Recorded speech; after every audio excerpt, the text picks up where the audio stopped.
নমস্কার বন্ধুরা, আজকেও আবার চলে এলাম নতুন আরেকটা ভিডিও নিয়ে। আর আমার এই নতুন ভিডিওতে তোমাদের অনেক অনেক স্বাগত জানাই।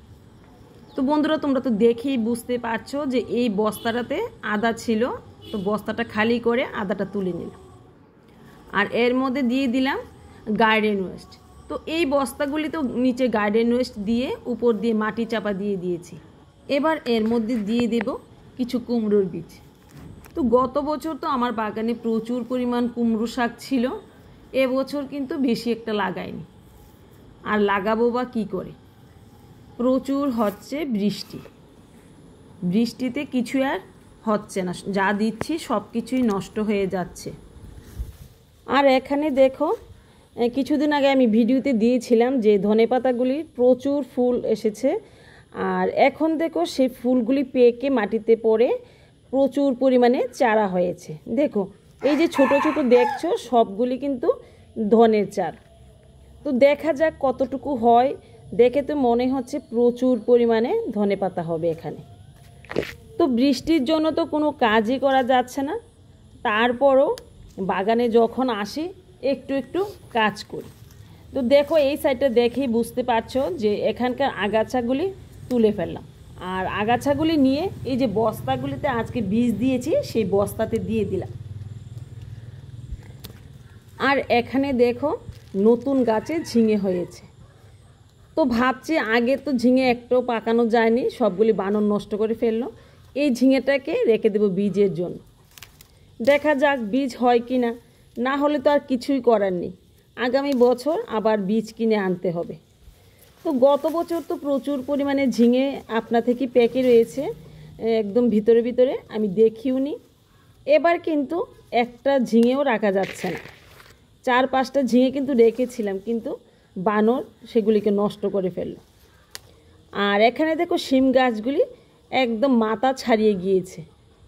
তো দেখি এর মধ্যে কবে আমি একটা বাউনি দিতে পারি। এই ঢেঁড়স গাছগুলি তো আর বেশি দিন সাপোর্ট দিতে পারবে না, একটা বাউনি দিয়ে দিলে ভালোভাবে ছড়িয়ে যাবে। তো দেখো এই কয়েকটা ঢেঁড়স গাছ থেকেই অনেকগুলি ঢেঁড়স পেয়ে গেলাম, আরও অনেকগুলি ঢেঁড়স আছে। তো এত বৃষ্টির মধ্যেও আমার বাগানে হয়ে রয়েছে প্রচুর শাক সবজি। আর যে পরিমাণ হয় আমার ঘরের রান্নাটা কিন্তু হয়েই যায়। আর হবেই না কেন, আমার বাগানটা তো অর্গানিক। অর্গানিক কি বলছি, এতে তো কোনো বাজারের কিনা সারই আমি দিই না। শুধু অর্গানিক বলতে ভাতের ফেন, কিচেন ওয়েস্ট আর গার্ডেন ওয়েস্ট, আর ঘরে থাকা কিছু আটা ময়দা যাই ফেলে দেওয়ার জিনিস, সেগুলি দিয়েই আমার বাগানটা হচ্ছে। সেই জন্যই তো বাগান থেকে এখনও এত বৃষ্টির মধ্যে প্রচুর পরিমাণে সবজি পেয়ে যাচ্ছি। আর এখানে দেখো এই যে বীজের জন্য রেখেছিলাম বেগুনটা, এটা হলুদ হয়ে গেছে। তো আজকে এটাকেও নিয়ে নিলাম, তবে দেখো একটা সাইড একটু নষ্ট হয়ে গেছে, জানি না এর থেকে বীজগুলি ভালো হবে কি না। তো নিয়ে নিলাম, ঘরে গিয়ে দেখি বীজগুলি ভালো আছে কি না। আর আজকে তেমন একটা বেগুন নেই, কারণ বৃষ্টির জন্য বেগুন গাছগুলি প্রায় ফুল দেওয়া বন্ধই হয়ে গেছে। আর কিছু বেগুন গাছ তো নষ্টই হয়ে গেছে। আর ঝিঙে গাছগুলির অবস্থা তো একদম খারাপ হয়ে গেছে। তো প্রতিদিনই ভাবি তুলবো, কিন্তু বৃষ্টির জন্য তো বাগানে কোনো কাজই করতে পারছি না, আর সেগুলিকে তুলতেও পারছি না। তো একদিকে ভালোই হলো, এর থেকে কিন্তু প্রতিদিন কিছু না কিছু ঝিঙে পেয়েই যাচ্ছি। যদিও আগের মতো এত সুন্দর ঝিঙে হয় না।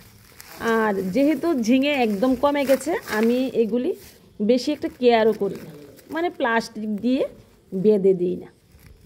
আর বাগানে যে এত পরিমাণ আগাছা হয়েছে তাতে কিন্তু আমার কোনো দুঃখ নেই, কারণ এই আগাছাগুলি দিয়েই কিন্তু আগামী দিনে আমার গাছের খাবার তৈরি হবে। এখন একটু একটু করে বস্তাতে আমি দিয়ে দেব, এর উপর মাটি চাপা দিয়ে কোনো একটা বীজ লাগিয়ে দেব। কিছুদিন পর সেগুলি যখন আবার খালি করব, এই যে গার্ডেন ওয়েস্টগুলি, এগুলি কিন্তু একদম দারুণ একটা কম্পোস্টে পরিণত হবে। আর সেই কম্পোস্টগুলি দিয়েই আমার শীতের বাগানটা সুন্দর হবে, মানে শাক সবজিতে ভরে যাবে। তোমরা যারা আমার আগের ভিডিও দেখেছো বা ইচ্ছে করলে দেখে নিতে পারো, গত সিজনে যে আমি কত পরিমাণ বাড়ি থেকে শাকসবজি পেলাম। যেমন পেলাম ফুলকপি, তেমন পেলাম বাঁধাকপি, গাজর, টমেটো, কি বলবো তোমাদের, প্রচুর হয়েছে। তাও আবার একদম খুব কম পয়সা খরচ করে। মানে এই যে কিছু চারা কিনলাম আর কিছু খোল কিনলাম, এছাড়া বাজারের কোনো রাসায়নিক বলো আর জৈব সারই বলো কিছুই কিনিনি। তো তোমরা আমার বাগানটা দেখলেই বুঝতে পারবে শীতের সিজনে যে কতটা আমি পেয়েছি। তাই বন্ধুরা, তোমাদের আমি প্রতিটা ভিডিওতে প্রায় বলি যে একদম রাসায়নিক সার ছাড়া বাগান করো। হ্যাঁ, যদি পয়সা খরচ করতে চাও তাহলে কিছু জৈব সার কিনে এনে দিতে পারো, তবে ওই জৈব সারটা যে আসল কিনা নকল সেটা কিন্তু বোঝার কোনো উপায় নেই। এই যে বাজারে বিক্রি হয় ভার্মি কম্পোস্ট, সেগুলি কি আসল কিনা নকল সেটা কোনো বোঝার উপায় নেই। তোমরা বুঝতে পারবে কি যে সেটা আসল? একটা তো সন্দেহ থেকেই যাবে। তো কেননা বাড়িতেই আমরা ভার্মি কম্পোস্ট বা গার্ডেন কম্পোস্ট বলো, কিচেন কম্পোস্ট বলো, তৈরি করে বাগান করতে পারি। তো এরকম বাড়িতে কম্পোস্ট তৈরি করে বাগান করো, তাহলে দেখবে কোনো সারের আর প্রয়োজন হবে না। তোমাদের বাগানটাও কিন্তু আমার বাগানের মতো সুন্দর হবে, আর প্রতিদিন আমার মতো গামলা ভর্তি করে শাকসবজি তুলতে পারবে। আর আমার বাগানে পয়সা খরচ হয় না বললেই চলে। এখন তো পয়সা খরচ হচ্ছেই না গরমের সিজনে, আর শীতকালে তো তোমাদের বললাম সামান্য একটু খৈল এনে দিই, তাতেই কিন্তু আমার বাগান থেকে আমি প্রচুর পরিমাণে শাকসবজি পেয়ে যাই। তো বন্ধুরা, একটা কথা চিন্তা করে দেখো যে আগের দিনে কিন্তু বাজারে কোনো সার কিনতে পাওয়া যেত না, তখন তো ভালো শাকসবজি হতো। কেন হতো? এই যে মাটিটা কিন্তু ভালো ছিল, এর মধ্যে উপকারী হিউমাস ছিল, উপকারী ব্যাকটেরিয়া ছিল, তারপর ছিল প্রচুর পরিমাণে কেঁচো, যা আমাদের অত্যন্ত প্রিয় একটি বন্ধু।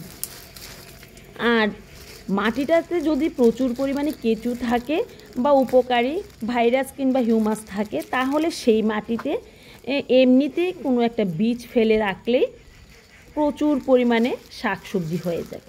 তো আমরা তো এখন কোনো একটা সবজি ফলাতে হলেই বাজারের উপর নির্ভরশীল। যেমন বাজার থেকে রাসায়নিক সার কিনে আনি বা জৈব সার কিনে আনি, তাতে কিন্তু মাটির উর্বরতা শক্তিটা বৃদ্ধি পাওয়া তো অনেক দূরের কথা, কমে যাচ্ছে। কিভাবে কমে যাচ্ছে?